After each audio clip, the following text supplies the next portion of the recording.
Good morning, good afternoon, depending on where you're joining us from. I hope that music maybe put some energy into you, like it does for me every single time we do that. You're very welcome to our second Startup Women webinar of 2025, which is From Pitch to Profit, Insider Secrets to Securing Investment. I'm Isabel Nolan, Director of Programs at Startup Canada. So to begin, although I'm currently in Ireland, I would like to acknowledge that the land on which Startup Canada was founded on is located on the unceded territory of the Algonquin and Anishinaabe Nation. And we also acknowledge with respect the diverse histories and cultures of all Indigenous peoples. And I encourage you to take a moment to acknowledge the traditional territory you're residing on today. Today's session is being recorded and we'll be adding it to our YouTube channel afterwards as a living resource. And we welcome you to all connect with each other in the chat and make sure you're sending your messages to everyone in the room. So Startup Canada, if you're not familiar with us, we're a national nonprofit that's a gateway to Canada's entrepreneurial ecosystem. We're here to connect entrepreneurs with the support, community, and tools that they need to build a successful business in Canada. And Startup Women is one of our annual programs, and it offers support to early stage women identifying entrepreneurs across Canada through topic focused webinars like today's, industry roundtables, and meetings with startup women leaders. We know that when you support women, you truly do support a nation. Before we get started, we have a short message from one of our co-presenting partners, the Scotiabank Women Initiative.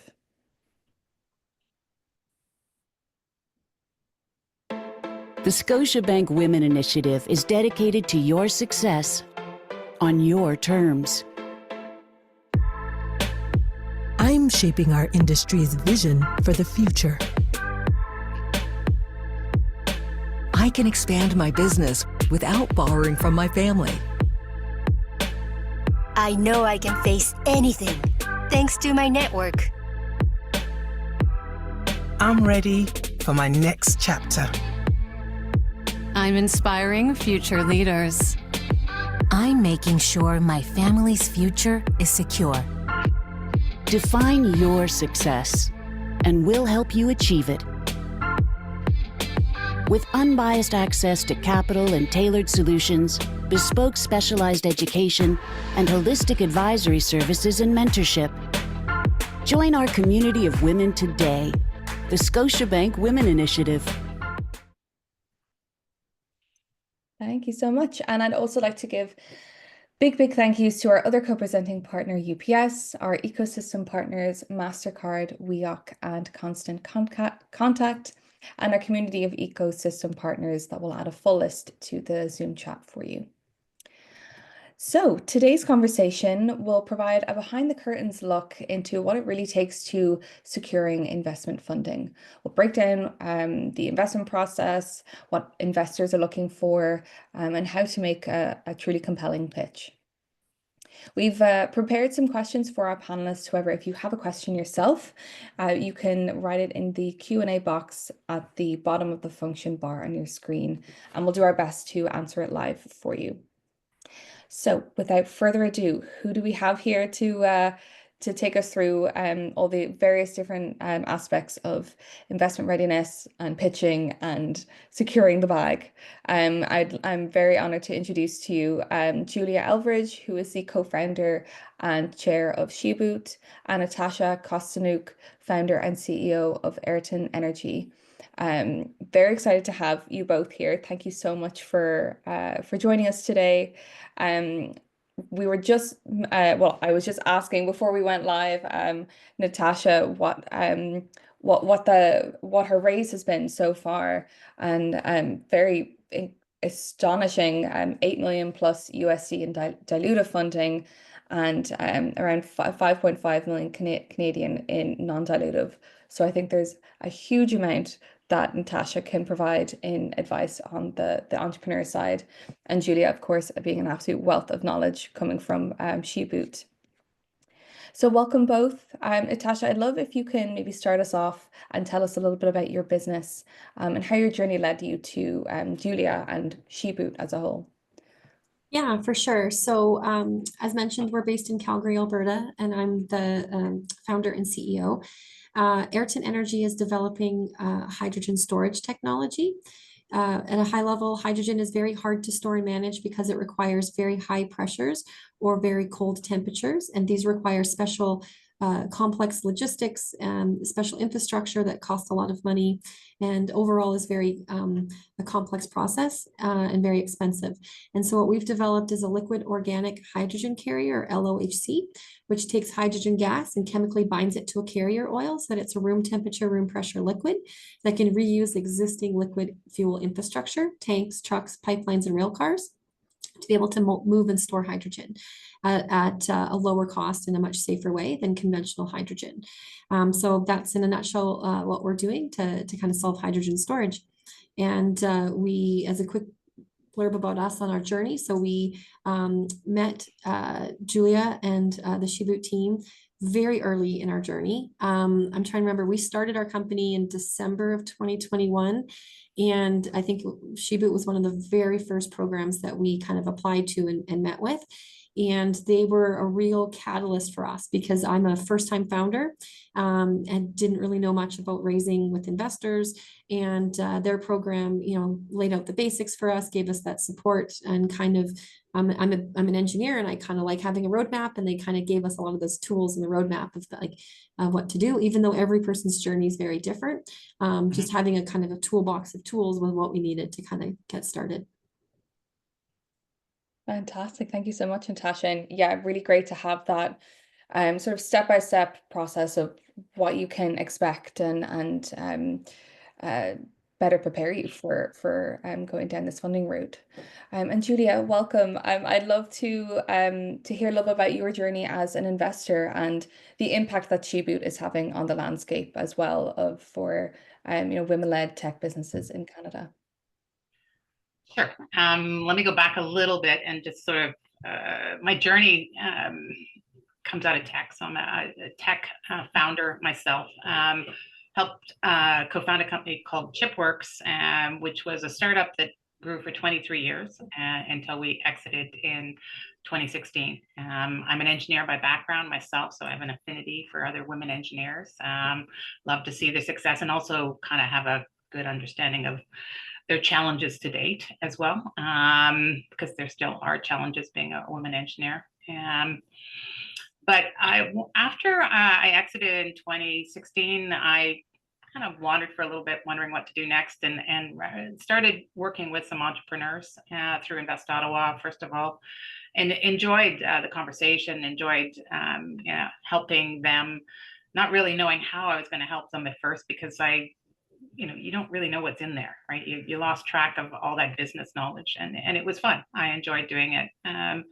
And then I started investing. So I did my first investment before I joined Capital Angel Network, but joined Capital Angel Network, again, a local angel firm, angel group, and started learning about angel investing in more detail. And getting to know other angel investors. And the first thing I found was they were all male. And I was the third woman in a group of about 50 at that point at Capital Angel Network. And what I can say is Capital Angel Network is 1/3 women investors now. And that's pretty revolutionary from 2019 to now. And so really, part of that is SheBoot, and because we have a dual mandate. Our first mandate is to support women founders, women and non-binary founders, and help them get ready for their first investment raise. Typically, that is tech or tech-enabled companies is the focus for us that are looking to scale their products. And so we are sector agnostic at SheBoot as well too. So we work with med tech, hard tech, SaaS companies, the whole spectrum. But we kind of stay tuned and focused on that tech component. What we found along the way is that we could really make a difference in founders' lives, but we could also get more women involved in investing, and that dual mandate of supporting the women founders and then getting more women investing is really what is making a difference in the ecosystem. Less so for Natasha. How many women founders do you have, Natasha? Is it are women investors? Two women? Women investors. So we have myself and my co-founder are women, and so we're women-led. And investors, we're also invested with the 51. So that's a women-led group. And our board is women-led board. I don't know if everybody knows that. So we have 5 members of our board and 3 of us are women. The 2 leads that we had in our seed raise, the investments were led by women who then joined our board. So we've been very fortunate to be very well supported by women investors. Yeah, and that's but they're rare. Yeah, it's interesting that most of our investors were women, but I would say out of the hundreds of meetings that we had, most of the investors we met with were men. Absolutely.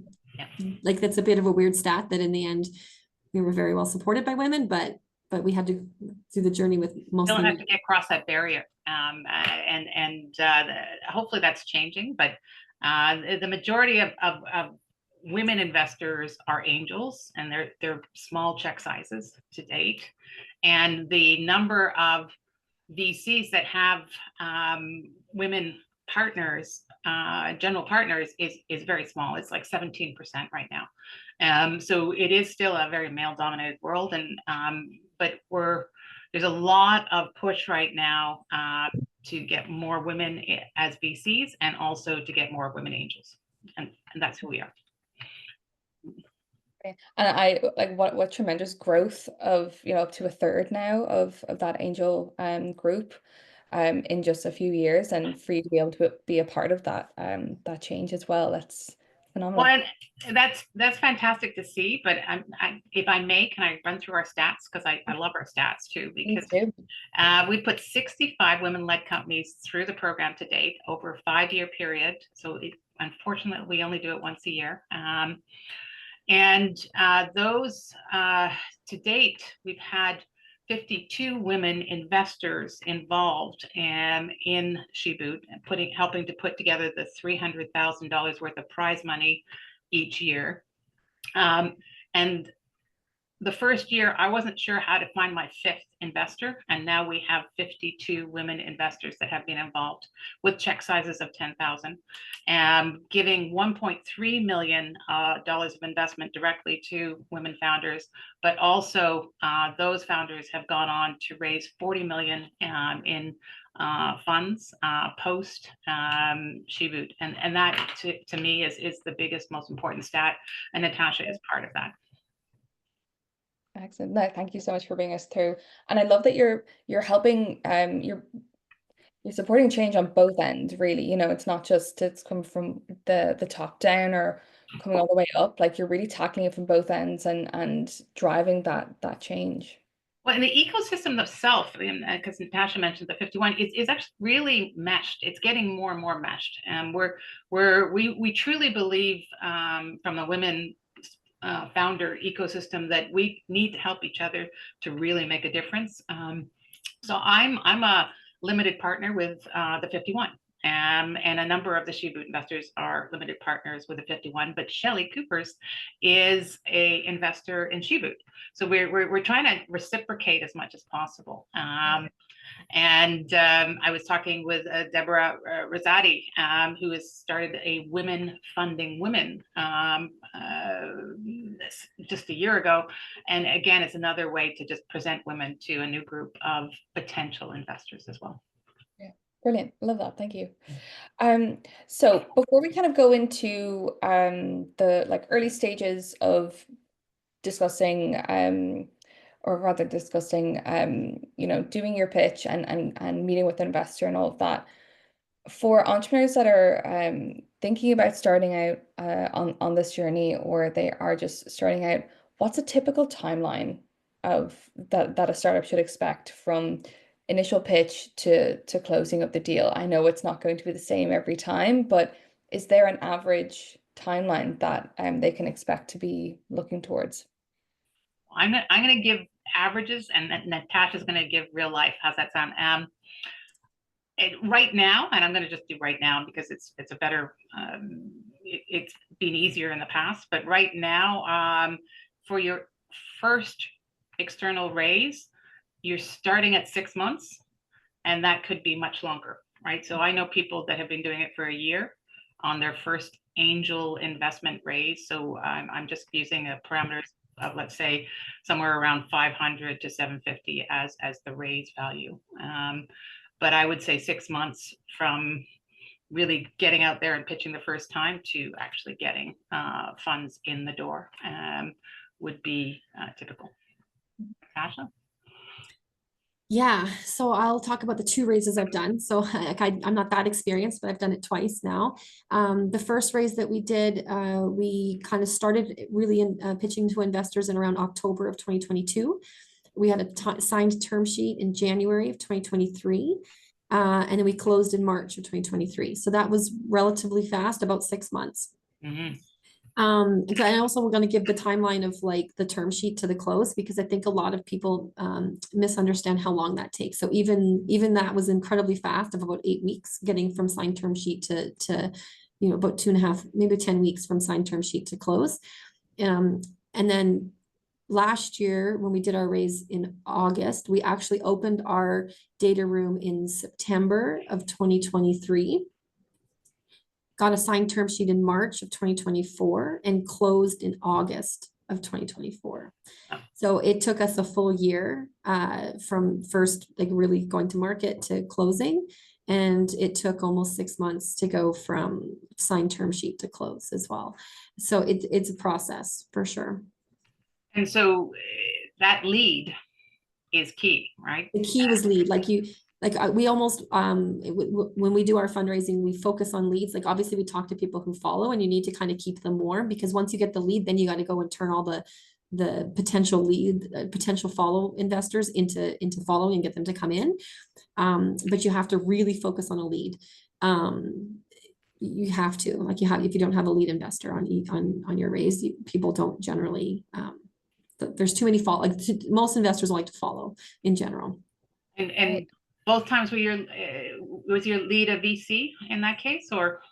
Yes, actually we had the lead on the VC in both scenarios. So our first lead was SOSV out of New York, and then the second one was co-led by Clean Energy Ventures and BDC. Yeah.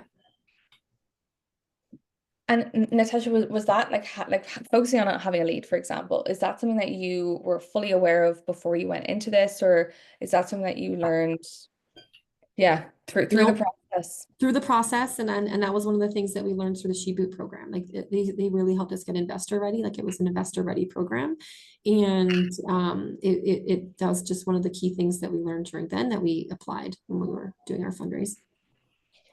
And anything else that you wish you'd known maybe before you started out that you can pass on to someone who's just starting? Yeah. So, and I saw one of the questions asking about how does it fit for a service company versus a product company? And so every company you have is different. Like there, and I would say that we're putting the heart in hardware. Like we're a real true deep tech hardware company. And so you have to find your tribe, and we're in hydrogen, and hydrogen is polarizing. People either believe it or you don't. And so there is a tribe for every different company out there. And so what you have to do is you just have to find it. So when we first started talking, the very first intros we got was a lot of software companies. And of course, we're not a software company, we're a hardware. And so you get a lot of early no's, which is great. Early no's just help you get down the right path. And one of the secrets that we used to use was at the end, I would find most investors are people. Of course they're people, but they're like humans. Like you have to remember that these aren't they're not special people, they're just humans. Who are often very kind and they want to be helpful. And so at the end of the no meetings, we would say, who do you think would be interested? Can you do any introductions? And so for every meeting we had, we would average 1 to 2 introductions, and that just kind of helped us grow. But also those introductions were more focused. It would be like, oh, I know so-and-so who really likes energy. And then those energy people were like, yes or no, whether they like hydrogen, or we're software, but I know somebody who does hardware. And then they would talk to some hardware investors that preferred to have a product that could go to market in 6 to 12 months. We're building chemical reactors. They're not going to market in 6 to 12 months. So you got to find the deep tech hardware kind of investor. And so just continuing to have those meetings and asking and finding your tribe was really key. And the quicker you can do that and start having meaningful conversations with the type of investors that are geared towards your business, that's how you can kind of speed things up a little bit. But that's something that I didn't know at the beginning. And so we kind of had to learn that at the first round. Natasha, you, again, just to explain, Natasha, it doesn't fit in the typical mold because her company is so deep tech. So most of the times in your first investment round, it isn't a VC that is doing the lead. It's maybe an angel group, and the typical may be, and what happens frequently at Capital Angel Network is, we'll especially for a local company. So always start with your local angel group. We like to serve the community and help the community grow. So we will get interested in a particular investment, get a few of us organized around that, maybe put together 150,000, and then we're going to do the introductions to the other angel groups. So we'll say, here's York Angels, here's Maple Leaf Angels, and try and help you fill that round. And because it's to our benefit as investors that you completely fill that round as well too, and so that's part of the equation. But in a deep tech, it's hard for angel investors to take on that much risk. And I'll give a bit more context too. So I did bootstrap the company for the first year personally. So I was in a position to be able to do that. I had a 20-year career in the industry before, so I was able to leverage some of that. And then our first round was led by SOSV, but all the other investors were smaller groups. So the 51, we had some angel investors that I just knew through industry. And met them. They weren't necessarily from a group, but just some angel investors. And so we didn't have a lot of, it was just like the one VC, but then the rest was filled with angels. And I would say the round was probably 20 to 25% VC, or maybe 30 to 35% if you consider the 51. I don't have to go back and look at the exact numbers, but more than half was angels in that room, but individual angels are in that round. Yeah. But yeah, to Julia's point, hardware deep tech is a slightly different path. And so you often have to find either the types of angel investors that prefer that type of investment or the type of really early stage VCs that invest in that. And there has been another group set up recently, right? The Hard Tech Investor Network. Natasha, you must have followed. I don't know them. I've never met them, but yeah, it would be a good one. It was post your raises, so it's really only been going for a year now. But it's meant to bring a bunch of angel and VCs together, and on a national basis, because the regional angel groups just don't have enough hard tech people in them. So you bring it all across the country, and it's with some US venture involved as well too. So it's just a new group that started up through Venture Lab, which Natasha, right? Yeah. Brilliant. Thank you so much. And Natasha, I love what you said about the early nodes will take you down the right path. And it's true as well. Like when I think a lot of entrepreneurs, when they're looking for investors and they're doing that search, it is about finding the right person to invest with you. You're like not saying yes to absolutely all the money, like really wanting to ensure that you're working with the right person who understands what you're doing and can build that relationship with them. So it's very hard. Like we've had good success, but it has not been easy. And so everybody out there who's struggling, it's like you're doing all the right things. It is a struggle. Like no matter how many right things you're doing, it's hard. I had heard that to do our seed round, that we needed the averages were that you need to meet with 100 investors, like solid meetings, not just like at a conference, but like a solid intro proper meeting before you could get a term sheet. Like that was the average. And it was true. We hit about 100 before we got our term sheet. And we ended up with about 130 in our CRM software. I could track all of our meetings with investors before we closed. So like the numbers are, that's the real numbers. And so and to get that mean I had to get like 90 no's, 95 no's, 100 no's. So persevere through it. Wow. And yeah, that's that. But that's what people don't always say, right? Like I promised I'd be really honest today, and the no's get you to the yes, and you have to have a lot of no's. And so if you feeling sad or frustrated because you've heard no 30 or 40 times, you need to hear another 50 no's. And that's just the reality of what we're doing and why it's so hard. But that's really what people need to know. It's not easy. Yeah.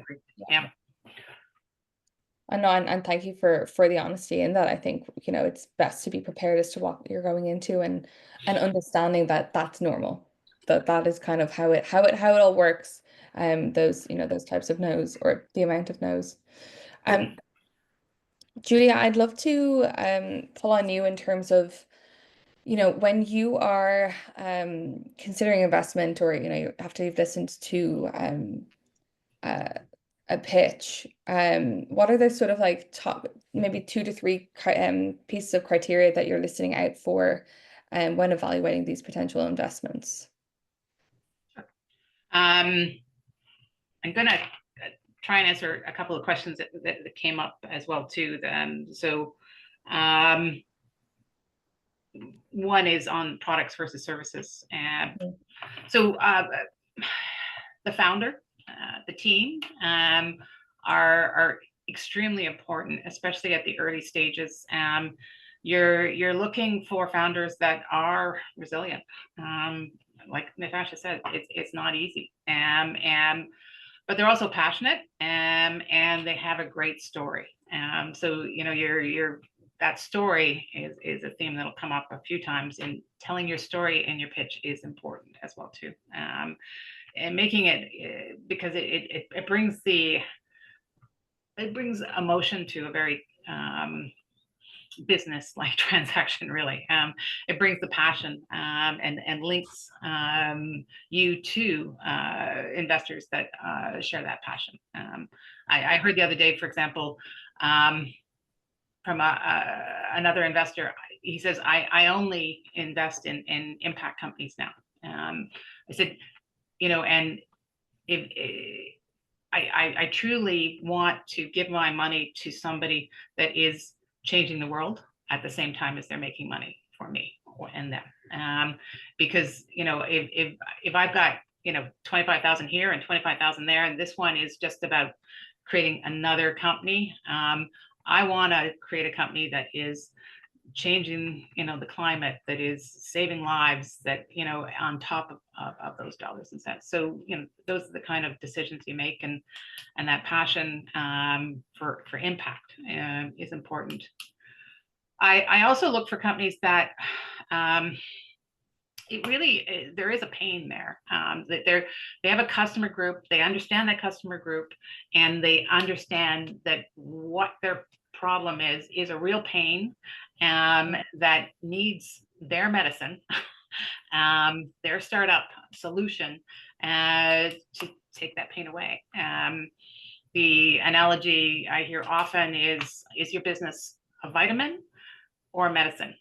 A vitamin just makes your customer's situation better in some way, but that medicine is actually taking away a pain, and that's much more powerful and much higher chance of success. The other one is the market, and it's funny because I find often that we spend a lot of time in PowerPoints and talking about how big the market is, when simple descriptions are great.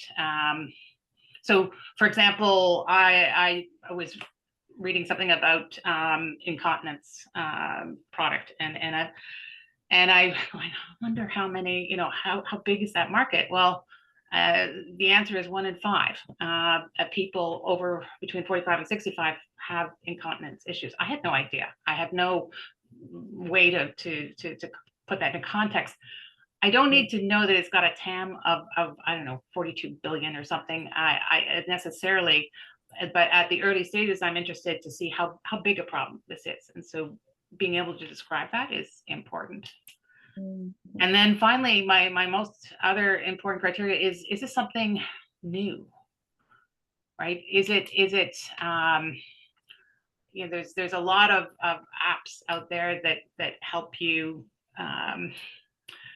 sell real estate. There's a lot of apps that do help landlords improve their situation with monitoring their products, their rentals. So there's some really busy little sectors, but is this new? I mean, Natasha's was like, oh, I mean, the novelty was not an issue with Natasha's idea, right? I mean, we're going to take hydrogen and we're going to bring it to the residents. Whoa, that rarity, 2 thumbs up. So those are the things I think of when I talk to a native founder. But the question that came up a little earlier too was products versus services. Products, why investors look at products is because they're scalable. I ran a services company.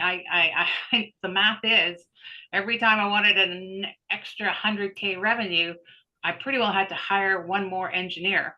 And so that math is great in terms of employing people, but it's not great in terms of getting to a point where your profit isn't dependent on hiring new every time you want to grow the company.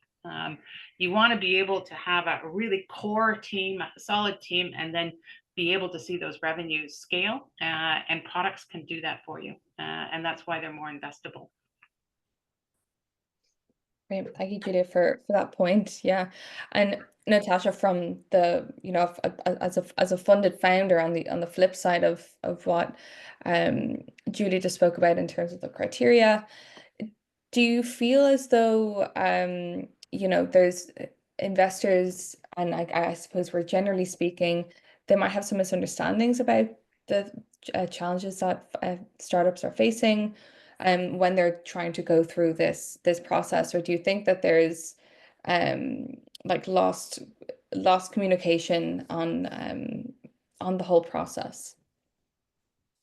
Yeah, I think the way I'd answer your question is again, when I talk about finding your tribe, you got to find your investors. Like any investor you have on your company, it's kind of like being married to them. Like they're in it with you for the long haul, and so you have to make sure that they're a fit for you as much as they're evaluating if you're a fit for them.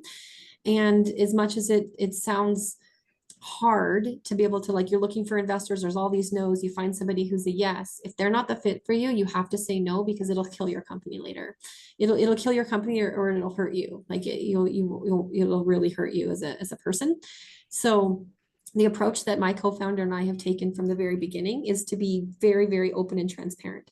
And we have a reputation with the investors there's even an investor network, even people who haven't invested in us, there's an investor network out there, and we're known for being very open and transparent and honest. Doesn't mean you can't be optimistic. So you want to make sure that you're being optimistic in selling your vision and selling your company and selling your product. But we've chosen to be just brutally transparent and honest, because later, if they're an investor in our company, we don't have to be like, okay, we promised them this to get the investment. Now we have to figure out a way to live up to it. And it puts you behind all the time. And so we really wanted to be open and honest and transparent. And I think that by doing that, we've made it very clear of what we're doing and why we're doing things. And it reduces the challenges, I think, that the investors, when they see us, because we're just so transparent about it, it reduces the potential conflict or the potential challenges of them being able to see what we're really doing and why. Okay, that's great. Great piece of feedback there. We've got a really great question from someone, from Susan Campbell, and it's talking mostly on the, I think if I'm understanding correctly, it's like co-founder relationship, and Natasha, you have a co-founder, so perhaps there's some insight here that you can provide. So I'll read it out for you. So Susan is a solo founder who's bootstrapped the early development of their SaaS company. Concept is validated, the roadmap is clear, and they're beginning to fundraise and explore partnerships. But they're considering bringing a co-founder on with execution moving forward. Susan's question is, how do you approach equity division in cases where the founder has already laid significant groundwork, but the future co-founder will be contributing equally in terms of time and responsibility on this point? And went on to say, if we end up with 50-50, working relationship moving forward? How do you structure that in a way that's fair, protects early contributions, and still creates alignment and trust?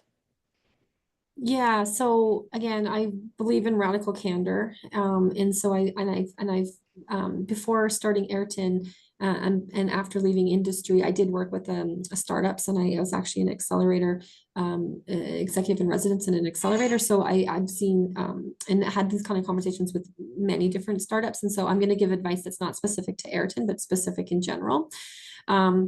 And so one, I really have radical candor with your co-founder. It's one of the most important relationships, and a lot of startups don't make it because of co-founder dynamics. And so just making sure that you're really honest. And if you're really honest with each other, then you'll find a path that's fair. I would say that there's no one way to divide up equity. What can be fair can be a 90-10 split. What can be fair could be a 50-50 split. So you have to find what's fair for your partnership and your scenario. And so if one founder has bootstrapped and built a company and laid all the foundation of that has a value that should be considered, I think. And I think that any co-founder that comes into a relationship should value that. And if they're not valuing that, then it's just probably a sign that you're probably going to have other tension points in the relationship. And so you just have to have that really good conversation up front to make sure that you agree on the value of what each person's bringing and where things go. And then point number two, I would say that's very, very important is put it in writing, have a founder's agreement. What happens if it doesn't work out? Making sure that your shares are on a vesting schedule. So we always talk about our employees that we hire being on a vesting schedule, because you hire with the best intentions that it's going to work out, but not every member does. And so the same thing is true for founders. And so having a vesting schedule where as long as you're staying committed to the company and meeting the milestones as a founder, you can maintain those shares. And so it gives the opportunity for a founder to say, you know what, this isn't really for me. I'm going to exit, and I've taken whatever I've earned and exited with what I've earned, but I'm giving back to the company what I haven't yet to earn. It also gives the flexibility to be like, I'm still want to be involved, but I can't be involved at this level. I need to be involved at this level, and it can shift that as well. So a really strong founder agreement can kind of account for some of those changes that you can't always predict up front. And so I would say start with radical candor and then put it in writing. Incredible. Yeah, beautifully said, and captured all the points that I would have added. And with vesting schedule is those are options, so stock options. So instead of just immediately dividing up your company, something that you kind of built at this stage, and bringing in another founder, really consider using the options, the employee stock options, to do that instead. And because 6 months from now, that relationship could be just going straight downhill. And it does give you that buffer, but also the ability to get to know each other over time and make sure that that's a good working relationship. Yeah, and founder shares can have a vesting schedule in addition to stock option shares. So you can put both on a vesting schedule. So, and it's very common for VC investors in later rounds to put you on a vesting schedule. And so if you're going to get there anyways, starting early, knowing that you're in it for the long haul, it doesn't really impact you. Yeah, that's right. Mm-hmm. Brilliant question, Susan. Thank you so much. And I hope it was of use. And actually, maybe while we're kind of on the path of founders and team members, maybe it's a good time to talk about building and growing your team. And so, to both of you, how do you go about evaluating the strength and potential of a team member? And are you thinking about this as well if you're about to go into a raise? How will this reflect in your raise? What kind of qualities should you be looking for when looking at those like new team members, obviously the more executive level? Sure. I do recommend that when you're thinking about who to hire, you think about your own strengths and weaknesses first. You are looking for complementary skills if you can, especially since you're a really small team to start with. So, the best teams and co-founder teams I've seen would one would be more technical and the other would be potentially more business oriented. I'm not sure, Natasha and Brandy, how you guys work. You're both. Yeah, we are like that. So we're like a Venn diagram. Brandy's our CTO and she's a PhD chemist. I am an engineer. I always say I'm just an engineer and just the CEO. But we are a Venn diagram. So we have, you know, we think of some shared skill sets that we can support each other with, but we also have very different backgrounds. And so Brandy leads the tech and I lead, you know, basically everything else. And it's really important when you hire people that you can not micromanage them, that you can step out of the way. So you want to hire people that can so when Brandy's leading the tech, she's leading the tech. Obviously, we're aligned on the vision and the roadmap of where the tech's going and how it fits into the company and the customers. But the details of how the tech gets built and the decisions we make they're all hers.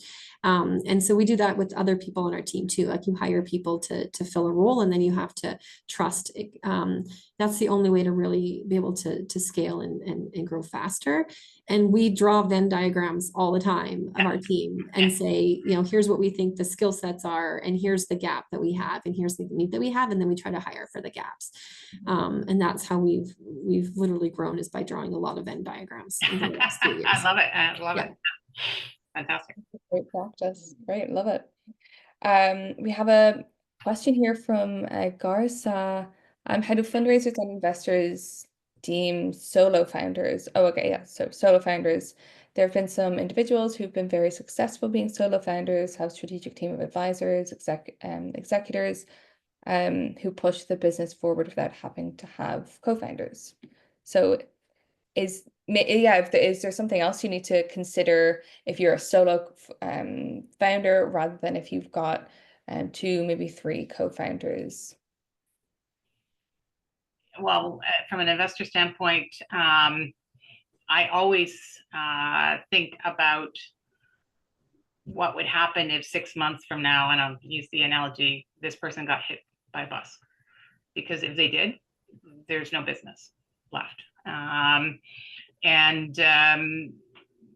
So, you know, it provides a certain amount of comfort that there is a co-founder, and so that, you know, somebody can continue on the company as well going forward.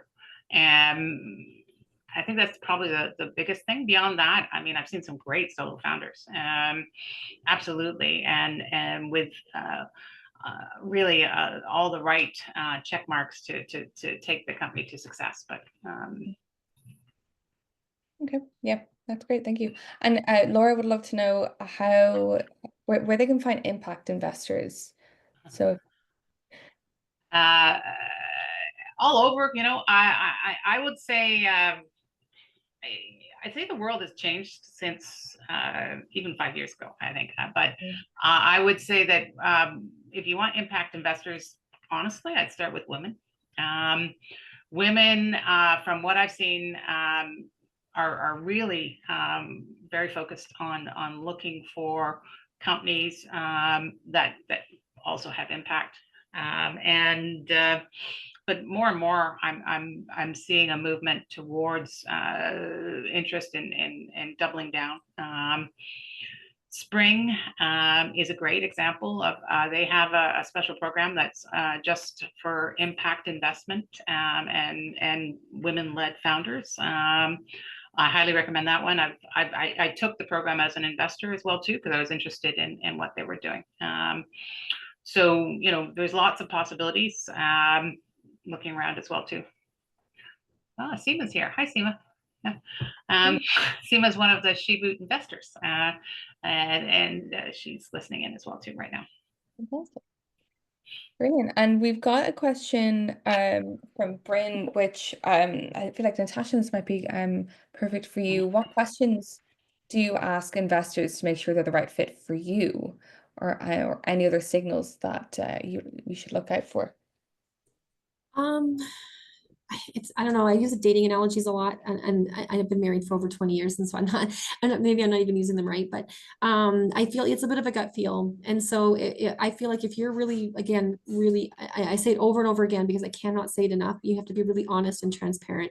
And if you're doing that and you get the same honest and transparency back, like you can feel that, And sometimes, like, I've had investors tell me that they don't think I'm being grandiose enough. Like they think that we're being too conservative or too whatever that word is, that they want us to be more bold.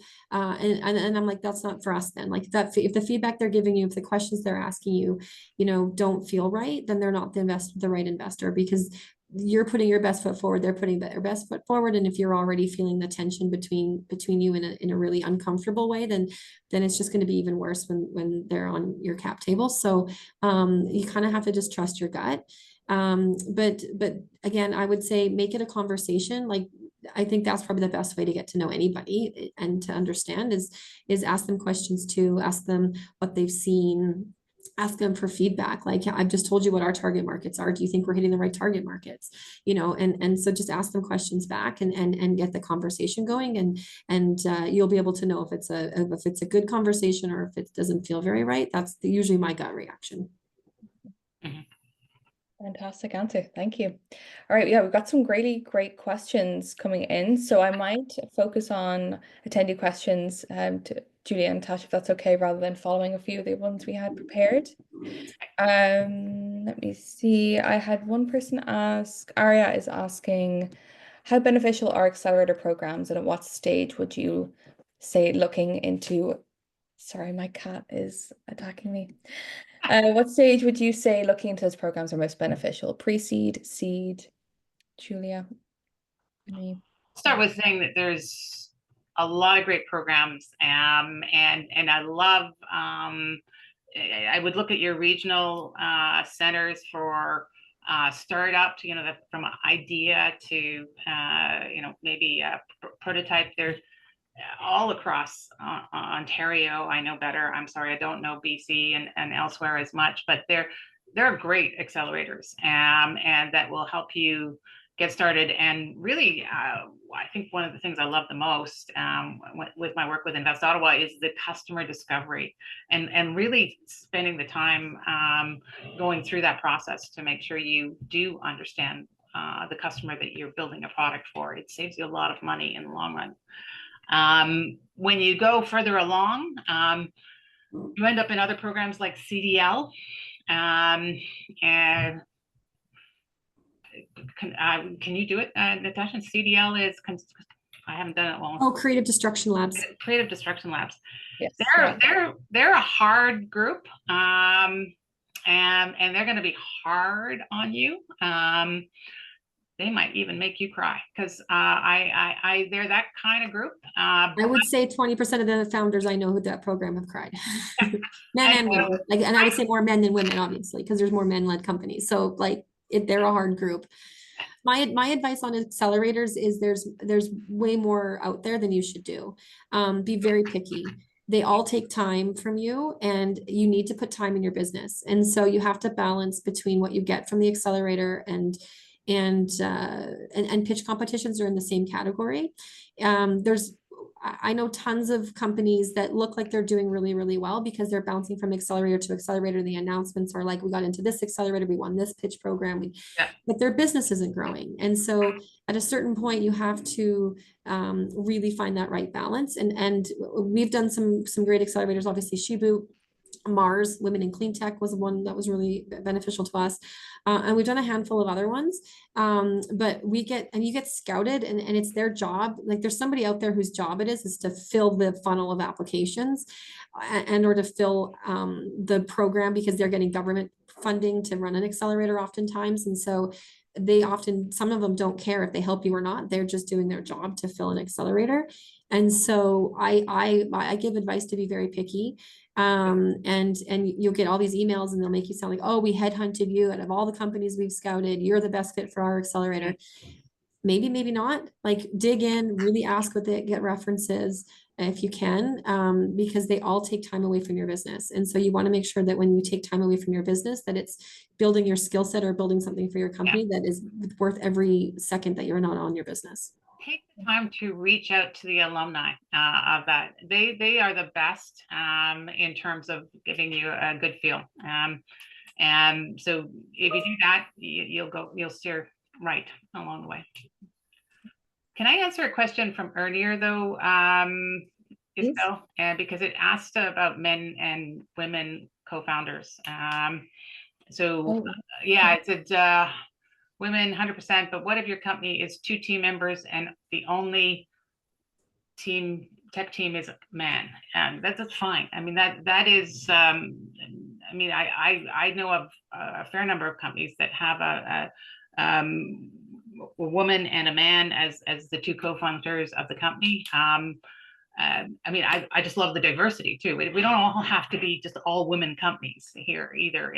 When you're putting your applications into SheBoot, SheBoot's criteria, and we adapted it from some of the Canadian criteria. So Canadian criteria says 51% owned by a woman is a woman-led company, and that we think that takes it too far. It's too stringent, especially as you move along and get more and more investment.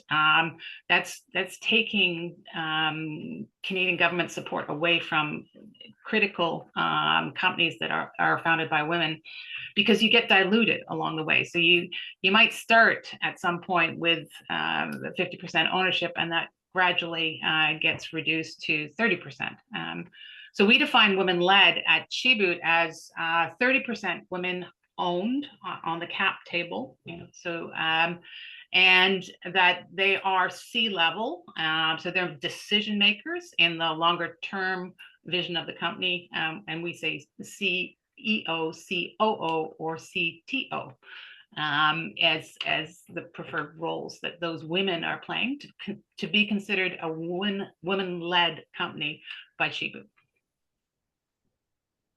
Fantastic. Thank you so much. Let me see what ones we can squeeze in a few more minutes. Someone is asking, and it's asked anonymously, Julia, if you can give the name of the investor regarding investing in companies which have an impact. If you can type that in to the chat if you'd like, or you can answer live.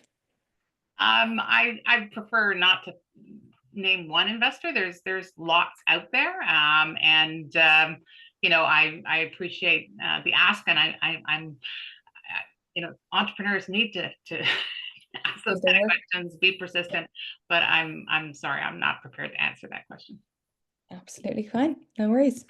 For a startup that has been bootstrapped and now requires funding, how do you balance looking for investors and going through that whole process versus focusing on sales? What is this balance word you're talking about? I'm just kidding. I'm joking about it, because the balance is hard. Like, again, I'm not going to sugarcoat this. This is all really, really hard. And there doesn't feel like there's balance. And so I think of it like, if you were going to step back and look back over like a month of a timeline, you probably see balance within the month, but some days might be like, you know, or some weeks might be all investor weeks or all customer weeks.